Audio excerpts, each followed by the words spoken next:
Que a graça de nosso Senhor Jesus Cristo, o amor de Deus Pai e a comunhão do Espírito Santo seja com cada irmão e irmã aqui presente, também agora no meditar da sua palavra. Eu quero convidar o santo povo de Deus a abrir a sua Bíblia no Salmo desta noite, Salmo 51, versículos 1 a 13. Eu quero destacar o versículo número 4. Pequei contra ti somente, e fiz o que é mal perante os teus olhos, de maneira que serás tido por justo no teu falar e puro no teu julgar. Que Deus abençoe o meditar dessa palavra em nossos corações, quando nós queremos hoje refletir sobre o tema Deus está na janela vendo tudo. Amém. Querida igreja, havia um pequeno menino que gostava muito de visitar os seus avós. Os avós dele moravam numa fazenda. E, como todos sabem, a fazenda, ou sítio também, sempre tem os animais, as aves, passeando pelo quintal livremente e assim por diante. E aí então foi dado ao menino um estilingue. Lá no Paraná, onde a gente nasceu e cresceu, a gente chamava, o que alguns entendem por estilingue, a gente chamava de cetra. Cetra. A maioria acho que aqui é estilingue, certo ou não? Provavelmente aqui alguns já brincaram com estilingue quando eram pequenos. Quem levanta a mão, deixa eu ver quantos brincaram. Muitos brincaram. E aí então foi dado um estilingue para essa criança, para esse menino brincar no mato.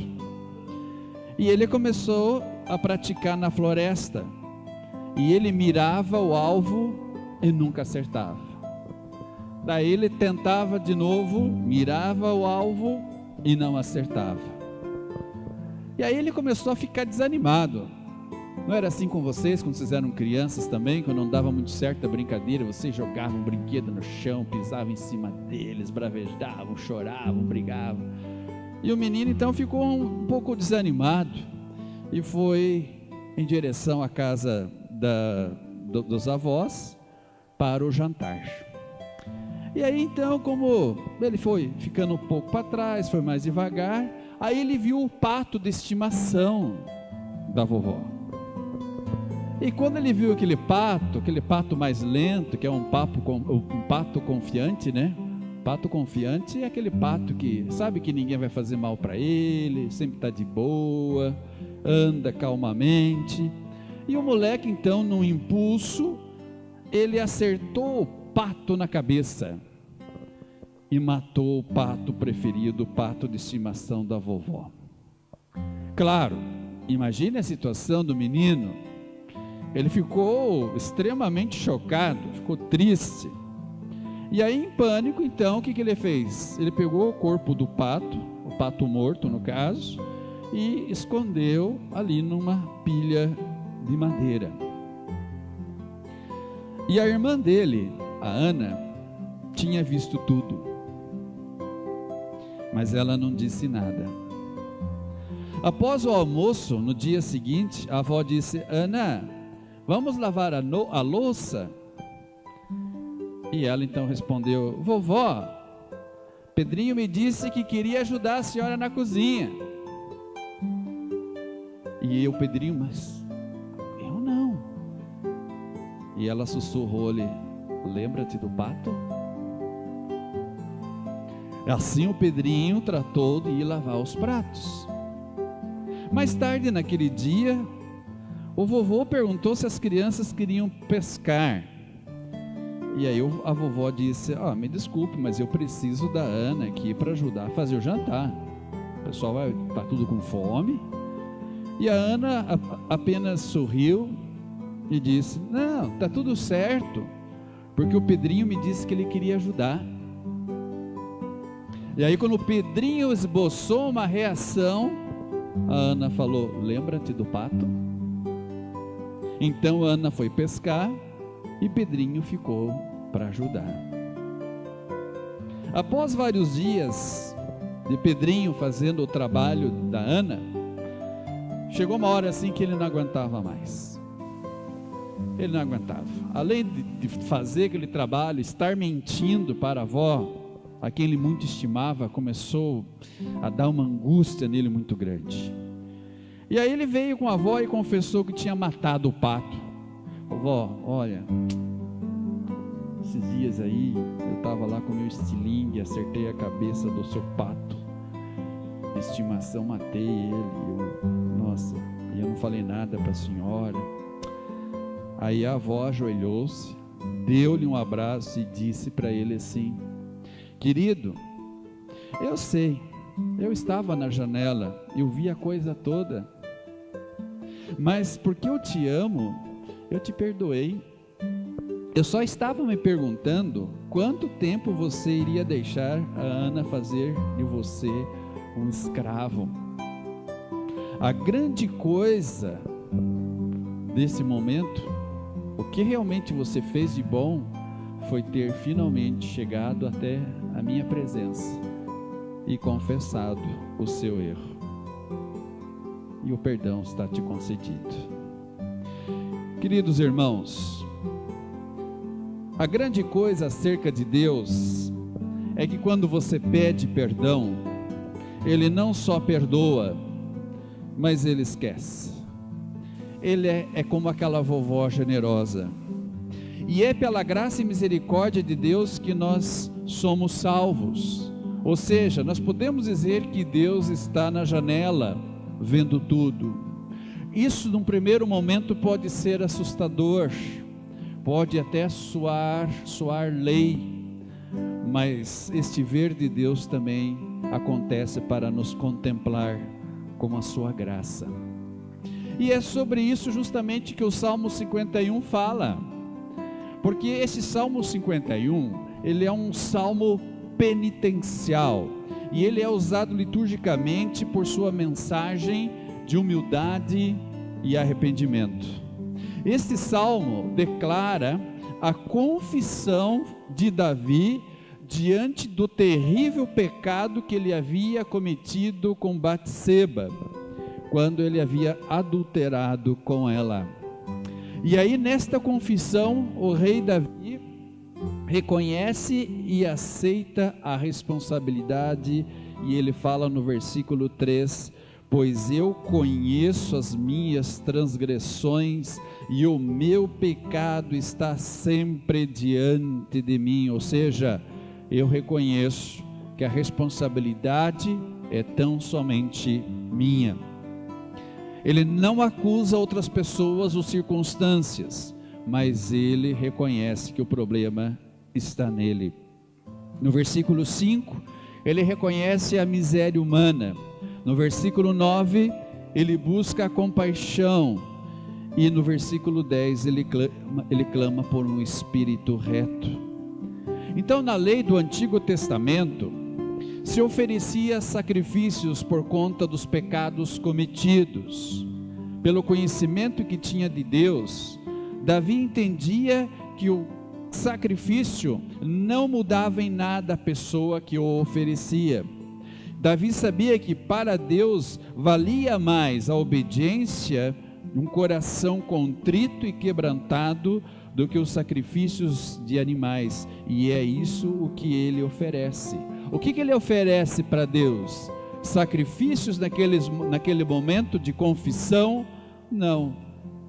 Ele oferece a sua confissão dizendo: pequei contra ti somente, e fiz o que é mal perante os teus olhos. Queridos irmãos, nós estamos hoje iniciando o período da Quaresma. E esse período da Quaresma, ele é extremamente significativo para a igreja. Esse é um período que auxilia os cristãos a depositarem a sua fé única e exclusivamente em Jesus, e não em sua religiosidade, que na maioria das vezes é hipócrita. As palavras do capítulo 6 do Evangelho de Mateus, elas descrevem como é uma religiosidade hipócrita. Como é a religiosidade hipócrita do homem? É uma religiosidade amparada no cumprimento de leis e tradições religiosas. Em si, Jesus ele não condena a religiosidade, ou seja, ele não está condenando a religiosidade em si mesma, mas ele ataca veementemente a religiosidade que busca esconder o verdadeiro desígnio do coração. Aquela religiosidade, digamos assim, que quer jogar para baixo do tapete toda a sujeira, escondendo-a. Havia entre os ouvintes de Jesus pessoas que aparentemente eram religiosas, mas verdadeiramente sem ter depositado sua fé naquele que é a verdadeira religiosidade de Jesus, a religiosidade de aparência para nada servia. Por isso nós podemos dizer que era uma falsa religiosidade, porque ela é pautada pela excessiva preocupação com as aparências. E é fato também que constantemente se é tentado a viver de aparência e nós nos contentamos com ela, deixando muitas vezes até de perceber de quão grave é nossa situação espiritual aos olhos de Deus. Então, para muitos, a Quaresma, ela deixou de ser um período de reflexão em torno da caminhada de Jesus rumo à cruz. Pouco se fala sobre esta caminhada e muitos deixaram de lado essa ênfase para colocar no seu lugar uma ênfase como sendo a Quaresma um período de cumprimento religioso, um período onde muitas vezes as pessoas só olham para as obras que elas têm que fazer, para as comidas que elas precisam deixar de comer, porque esse é um período santo. Mas na verdade, esse é um período onde se é convidado para o arrependimento. Mas, como eu disse, para muitos, esse é um período que se tornou assim algo carregado de legalismo, cheio de regras a serem observadas. Você não pode fazer isso, você não pode fazer aquilo, você não pode comer carne, e por aí vai. Então, o que nos chama a atenção é que todas as leituras de hoje estão numa direção justamente contrária. Todas as leituras do culto, elas estão mostrando um Deus em sua graça e misericórdia, vem ao nosso encontro e quer nos ver e quer nos encontrar tal como nós estamos. Quer dizer, nós não precisamos pôr aqui uma maquiagem, tentar maquiar diante da graça e glória de Deus os nossos pecados, mas o que nós vemos é que Deus, Ele requer de nós essa confissão sincera. Qual é? Versículo 4: Pai, pequei contra ti somente, e fiz o que é mal perante os teus olhos. Então, o verdadeiro religioso, vamos dizer assim, aquela religiosidade que vai ao encontro do coração de Deus, não visa apresentar-se ao mundo como alguém que na verdade não é. A verdadeira religiosidade consiste em apresentar aquilo que de fato se é, ou seja, um pecador, o qual sem Jesus está verdadeiramente perdido. E aí então no evangelho de hoje, Jesus coloca o dedo na ferida, e dói, e machuca, porque justamente Jesus, Ele mostra o nosso pecado, Ele mostra a nossa natureza pecaminosa, revelada no fato de que muitas vezes nos gabamos de ser algo, mas que na verdade não somos nada daquilo. Queridos irmãos, Deus está na janela, Ele sabe tudo, não tem como esconder dele os nossos pecados.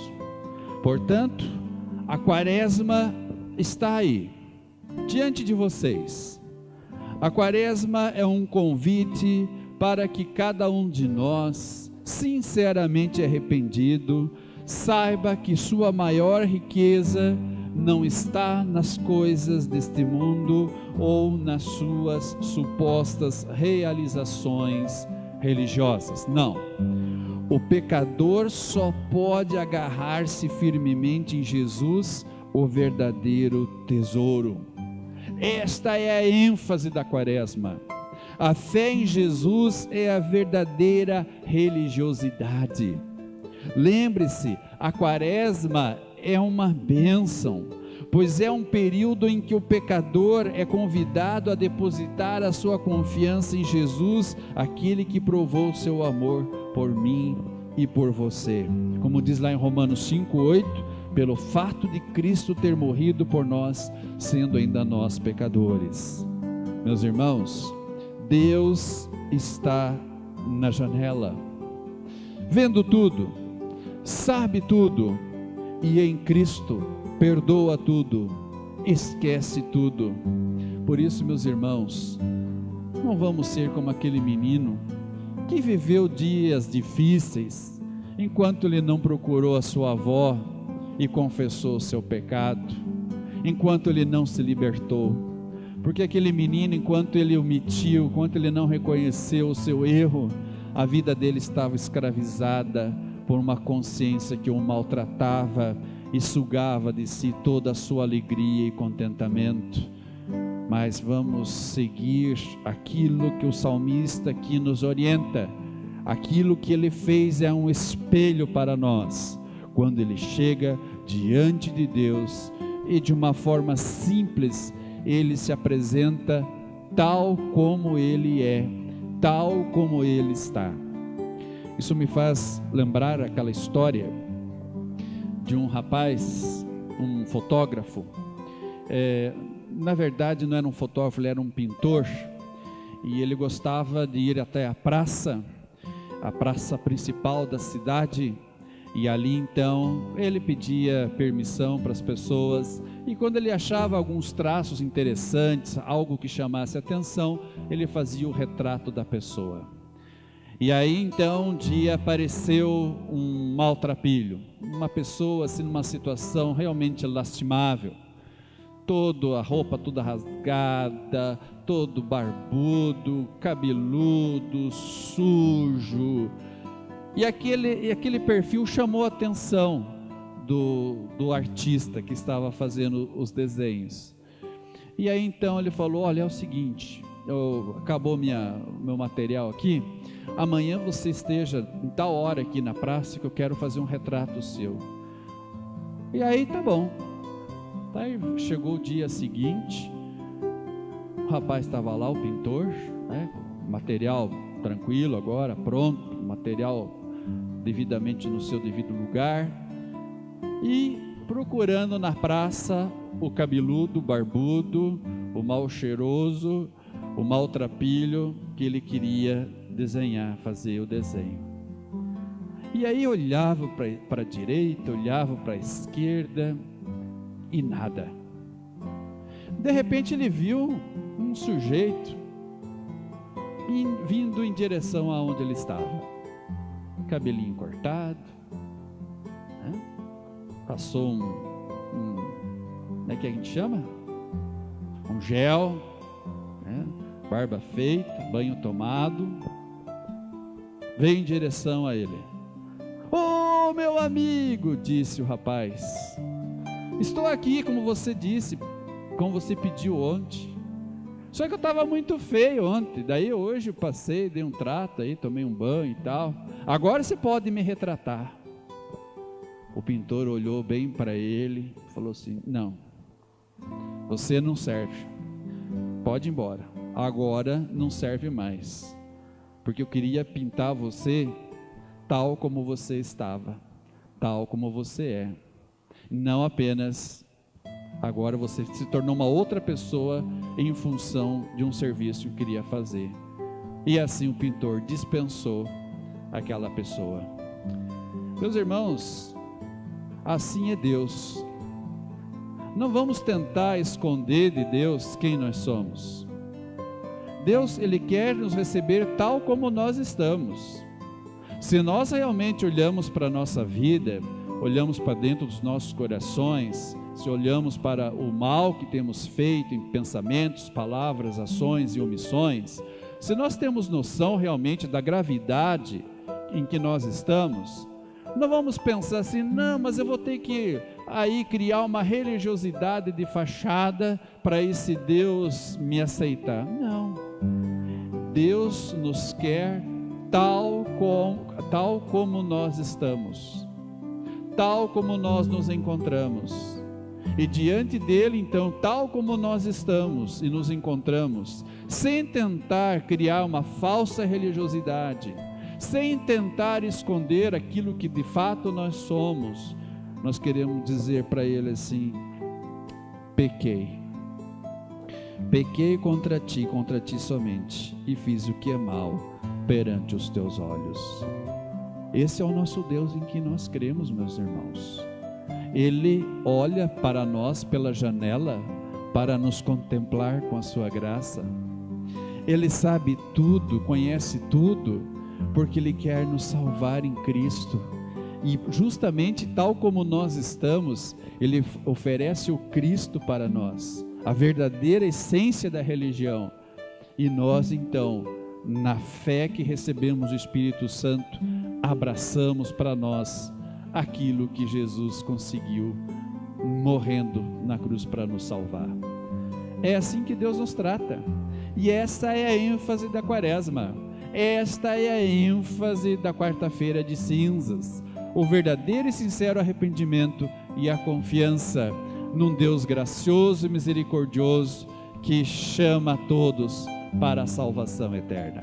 Que nossa fé seja firmada sempre e cada vez mais nesse Salvador Jesus, agora e sempre. Amém.